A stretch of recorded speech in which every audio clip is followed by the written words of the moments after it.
Hey everybody, today I'm going to be teaching you how to make a list. Well, how to use a list, not how to make a list. I mean, yeah, kinda. How to make a list, like a grocery shopping list, anything like that, with the list string variable, and how to just use lists in general. Let's get started with this.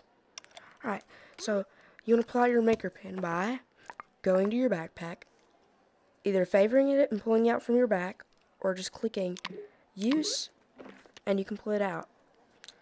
Never did that. Then you're going to click on create, and then you're going to go down to palette. You want to go to the search bar, and then I want you to type in the following: list. We're going to get the following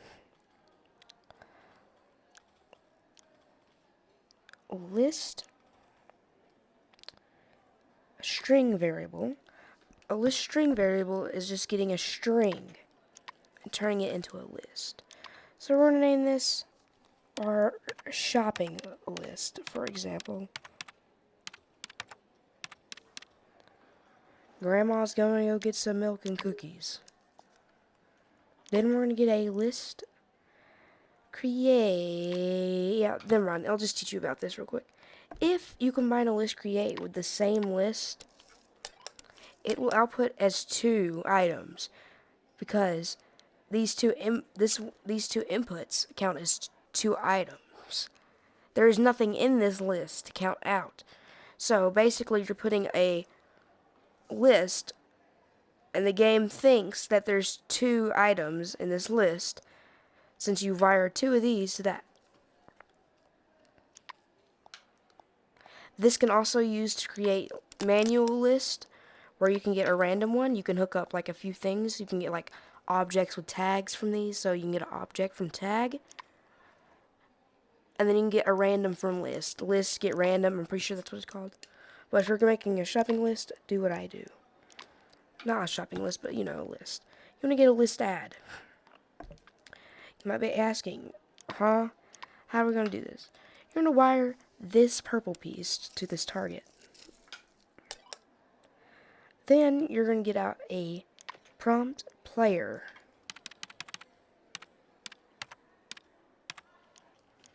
Also in this tutorial, I'll teach you how to use parse ints, or integers, or I think that's what you call it. I'm just brain dead today. You want to put complete, the execute to complete to list add, and put the item that it's adding to the list to response. Next, you want to get a button for it to actually work. And as for right now, it's not actually done, but... And where is the CV2 at?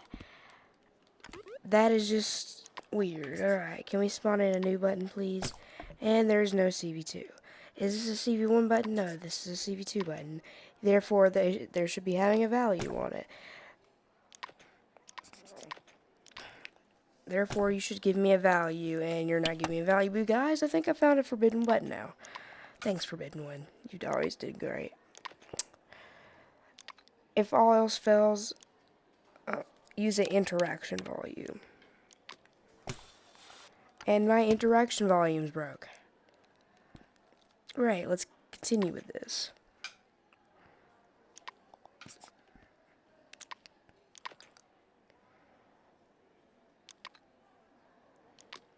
The button V1 works, the one with the CV2 won't work. I think it's broken. I'll just go to my dorm after this. Then you want to get a event sender and event receiver. So you're going to get an event sender and an event receiver. Put the following up here, where you can have space to put our mechanics in order to add it to the list.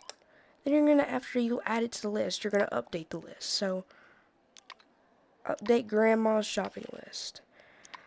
You're going to put this to all players. If you want it to be, if you want this sender to update for every player. If you don't want to, then set it to local, but I don't know how that would affect it, so I would recommend setting it to all. Then you wanna get out a event definition. What an event definition does,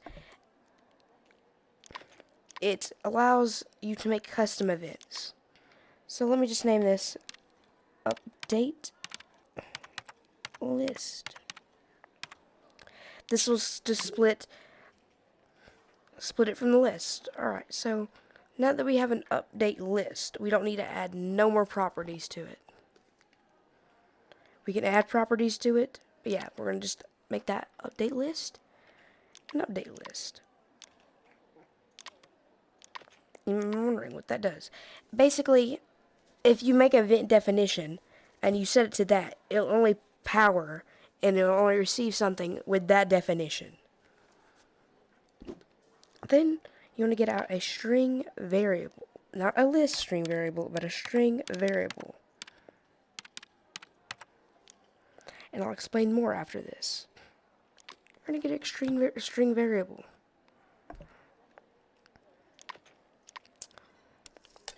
I'm going to name this. No, because it'll have to be the same for every variable. A symbol.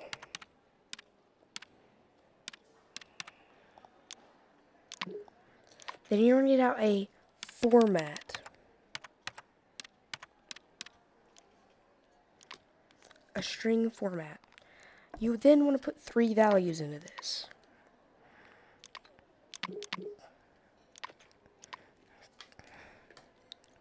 Then you want to get a for each. For each item on the list. Then it'll update it. The items is the list from right here. Then you want to get out a get new line.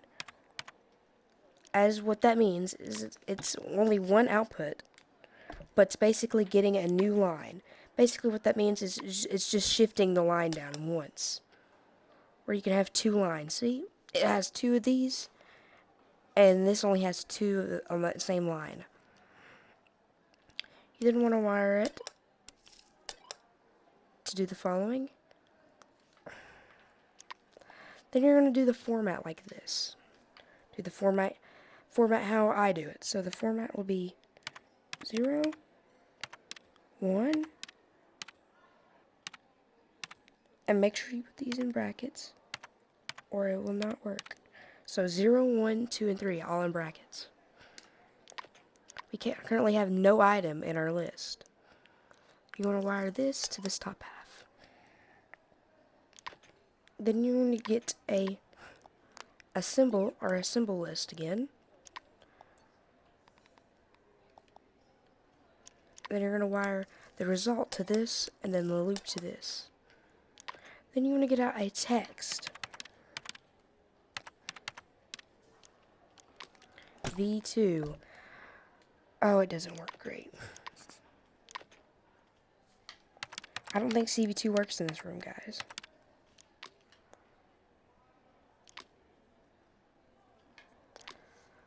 ISO speed work, bro? Alright, lol. That's my brand new item placer. Does it work? Does my list creator work? And we have functions.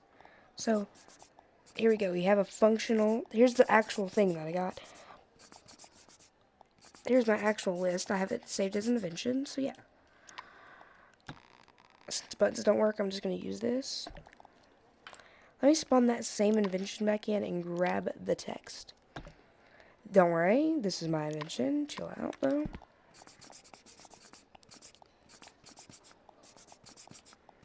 Just give me a second. CV2 does not want to work in this room properly. Thanks, Rec Room. And then you're going to get done. You're going to set the done to set text, and this to text, and then loop to that.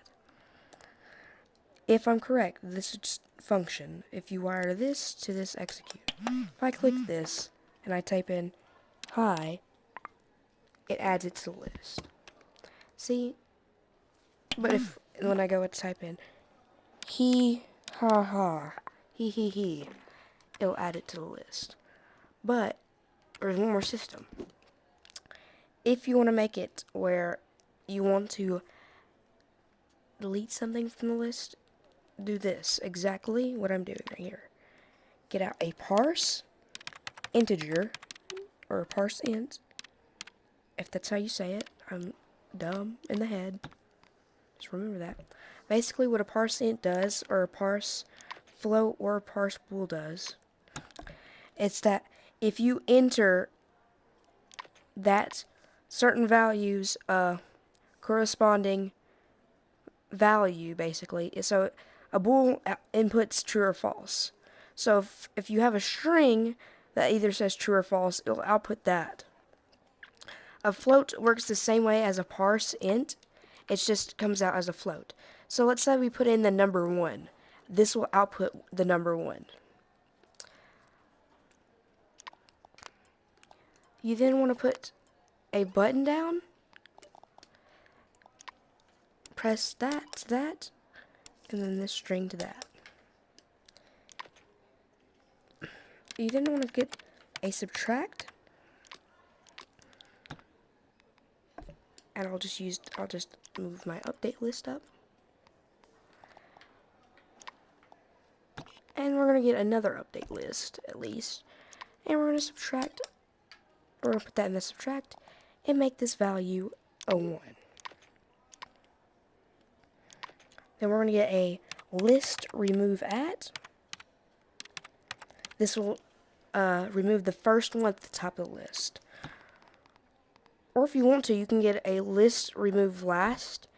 All you gotta do is just hook up the bottom one to the list thingy, and then click, and then wire it up to an execute, and it'll just remove the last thing you had on that list. Alright, now you're gonna wire this execute to this complete, and this index to this. And then you're gonna send the event. You're gonna set the target to this, and voila. If I click this and type in 1,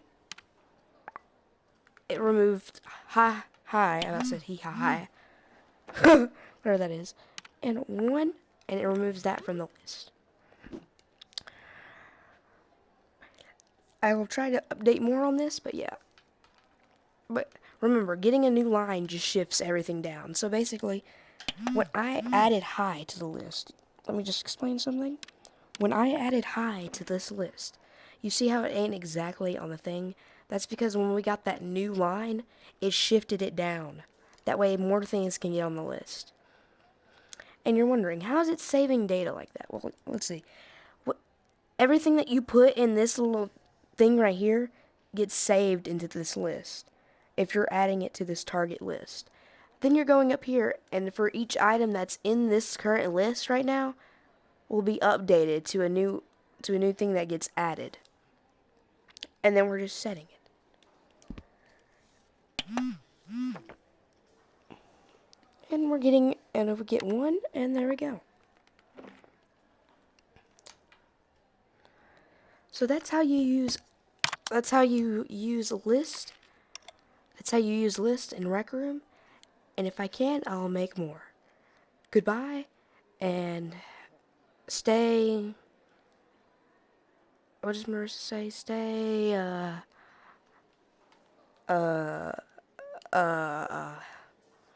Stay creative. Yeah, that's what she says. Definitely.